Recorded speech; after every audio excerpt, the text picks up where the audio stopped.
It's Unite to Heal, powered by Amudim. Thousands of people have already supported Amudim during this live stream over the last 34 hours. Have you been one of them? If not, we need your help. We need your assistance. We need your generous donations to keep the work of Amudim going for yet another year. Right now, we're at $3.35 million, 67% of the goal. Let's see both those numbers increase right now. Go to unitetoheal.com. Donate, be as generous as you can, and keep the work of Amudim going. And a big thank you to Shlomo Simcha, Levi Folkowitz, and Eli Marcus. More original programming coming up. Great content. That's what Unite to Heal is known for. They're also known for the incredible work of Amudim. And Rabbi Sali Mizrahi is with us to talk about some of the incredible work of Amudim. He's the educational program and community engagement specialist with Darchenu, which is a program of Amudim, and it's a pleasure to welcome you to this live stream. Thank you very much. It's a pleasure to be here. You've had different roles in Amudim over the years. You've worked in Israel, you've worked in the American offices, case manager, Darchenu, SEL program coordinator. My gosh, the list is rather endless. Community engagement specialist. Not many people were exposed to all the different angles and faces of Amudim like you have. What can you tell us about having had that overall experience? It's been a fantastic journey, to be honest. I remember I started off as an intern in the Israel office as a case manager.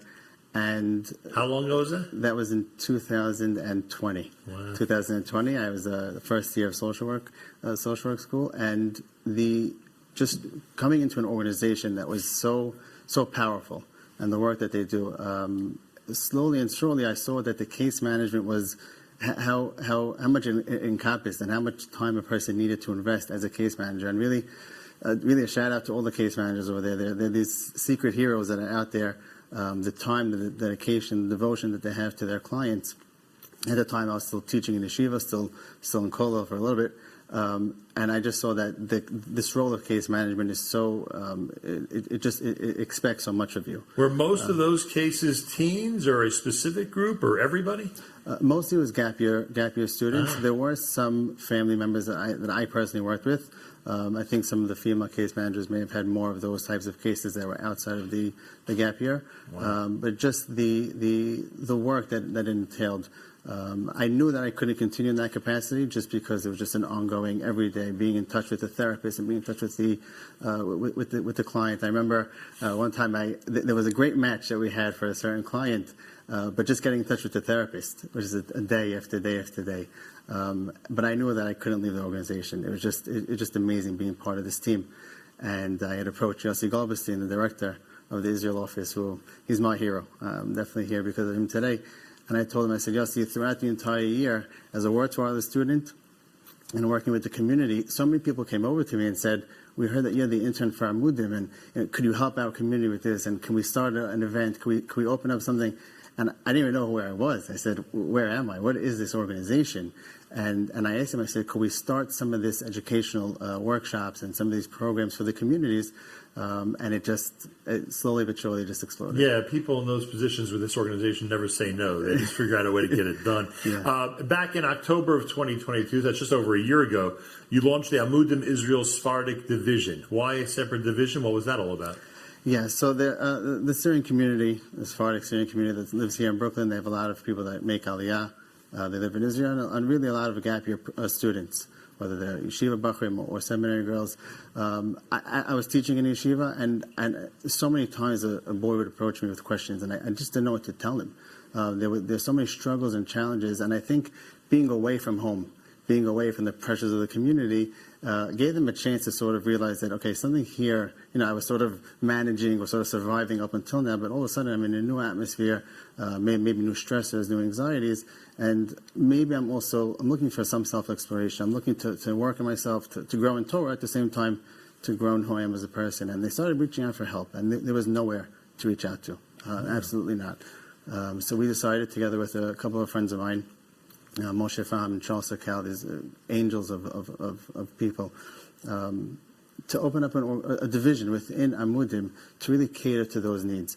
We didn't know how it would work. I had zero experience in anything to do with organizations. I remember I reached out to Tzvi the first time I saw him, and I said, Tzvi, I really want to do something with the Syrians. And I thought he would say, listen, maybe one day we'll see, build itself slowly. And he said, go for it. And I said, okay, now I'm in trouble. That's it. And I remember my wife told me, she said, this is Hashem's work. This is His children. They need you. They need the organization, and the rest is history. And just to elaborate, I mean, people may not realize, especially those who don't work with teams on a regular basis, that different communities have different challenges and backgrounds are different, and even stresses, anxieties, and pressures in some communities are really not a big deal in other communities. So you, being familiar with the community, that's obviously very valuable. Yeah, sure. And the truth is, we weren't sure how the boys or the girls would take to having somebody from the community working with them. Right. Would they be skeptical? Would they be hesitant? Oh, you know my uncle, you know my mother. You know my father. Right. Also a very sensitive issue. Right. We didn't know how it was. And the truth is, within I would say less than a year, we had about 50 clients, boys and girls. Parents were calling up. People from America. Hi, my son is in a yeshiva, or I have a nephew that's in the army. What do we do? How can we help him? We heard you have something. You know, we don't know who to turn to. Right. And the cultural sensitivity is a big part of it. And I think the work has just spoken for itself, and just being part of this team and the organization. So is all your work now in Israel? Still working here in the United States with families? How does it go? Yeah, so one of the things that we did before I left, I just left this past summer, was we created a Darchenu curriculum for the gap year programs. So the yeshivas and the seminaries really got this, what they have here from grades 5 through 12, they have that now in the yeshivas and seminaries. So they have more than 10 seminaries that have already signed up for it. So that's sort of running on its own. Anybody that calls from Israel, if anybody reaches out, I just got a call not long ago from somebody who said, listen, I'm really struggling. I'm all alone. I don't know what you do, but I heard that you do work with something over here. So can you help me? And just being that, I didn't do anything. I wasn't the case manager. I referred him on. But just being that address for people to have, it's comforting. It's the compassion that they're looking for. And so the work is really primarily here, but whoever in Israel needs help, they still reach out. So now, as we catch up with the career of Rabbi Sali Mizrahi, you're working with Darchenu OPSEL team. What does that look like on a daily basis? Yeah, so that's really been a privilege to work for this team. Rabbi Landa, Ms. Berkowitz, Rabbi Grossberg. These people are just pioneers in what they're doing. It's really preventative. Where Amudim is here, specifically the case management, is there to help people who are already calling with the problem. Darchenu, and we had a segment earlier on, and I'm sure people know about it, is really there to prevent those cases from happening in the first place. It's a massive project. They work with schools all over the country, schools around the world. In all the grades that you mentioned, which is quite a task. Yeah, constantly we're building curriculum. We just had a new segment that we added to the curriculum, which is a weekly newsletter that the parents receive each week from the schools.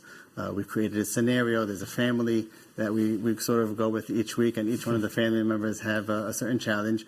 And we discuss on the Shabbos table, and I think it's just been something that's just the opportunity to just reach out in so many different ways. It's been tremendous. And you're still able to continue working in Israel as a clinician, or as a clinician from thousands of miles away. Should we put it that way? So I actually left the JTC when I moved back. I was one of the post-grad clinicians there when they had opened up a fantastic clinic that really provides subsidized therapy for anybody that's looking out for help.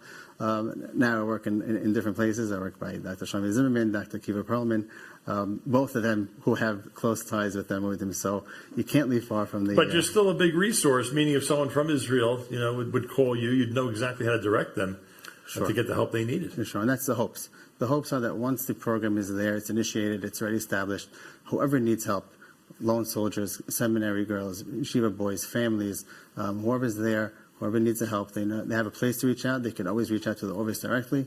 They can reach out to me. They can reach out to any one of the members that really are there to promote. There's a lot of experience on that team, right? A lot of experience. Yeah, it was a great team, to say the least. All right, Rabbi Mizrahi, it's your time to join me in giving a message to this community that's tuned in right now as to why tonight is so important and why people should be supporting Amudim to the degree that we're demanding they support Amudim.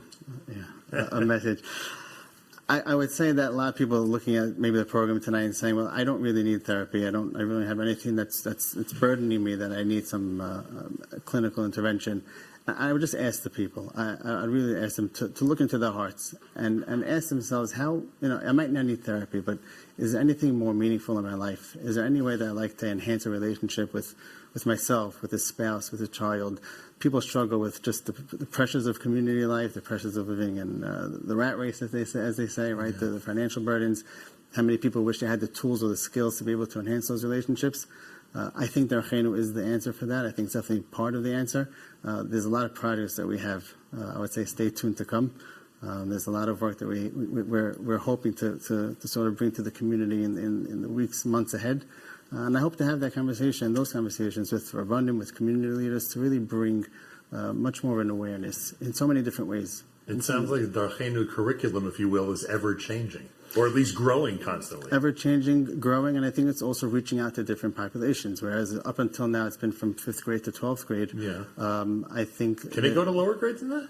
They do have the possibility of going to lower grades. I actually started giving a class once a week through an organization called Kesher. They had asked me to give a class in Baruch College. Wow. And I told them, listen, I'll be willing to do it, and I'll be happy to do it, but it's going to be something that's geared through the Darchenu vision. Every week is another lesson in social and emotional building and the lessons that we learn from the Torah that really help us develop into the individuals that we'd like to be. And I think that ladies, I think that parents, I think that couples, people that are getting married, community leaders, each one has a place in the Darchenu family, and I think that soon enough we'll be able to service each one of them. I thought college kids know everything. There's something you can teach them that they may be able to use as a tool in life? They teach me a lot, but... They teach you a lot as well? We try to work together. Well, what can I say? I mean, the work of Darchenu is well documented, a lot of tremendous experience, and as you said, very effective leaders who are part of Darchenu. And on both sides of the world, as you're hearing, on both sides of the world, they're doing quite a job, both of what you've set up in Israel with the Amudim Israel Sephardic Division, which I'm sure continues very strong until this day, and with all the Darchenu work that's being done on this side of the world. Rabbi Solomon Mizrahi, I hope that people take your advice and support Amudim tonight as best as they can. I hope so too, and stay tuned. Stay tuned. That's right. Thanks for joining us. Everybody out there, it's very simple. Here's what we have to tell you, whether it's Rabbi Mizrahi, myself, or anybody else that's here tonight, and anybody that's been part of the last 34 hours of this 36-hour live stream. We need your support. It's as simple as that. And we are now over 70% of our goal. We're over 70% of our goal, but we do need to get to $5 million, as Rabbi Tzvi described yesterday morning when we kicked off this live stream. I was going to say live radiothon, live stream. As he said, it's a $5 million ask. It's got to be attained, and it will be a significant part of this year's upcoming Amudim budget. You can be a big part of that. Please give generously, and give right now.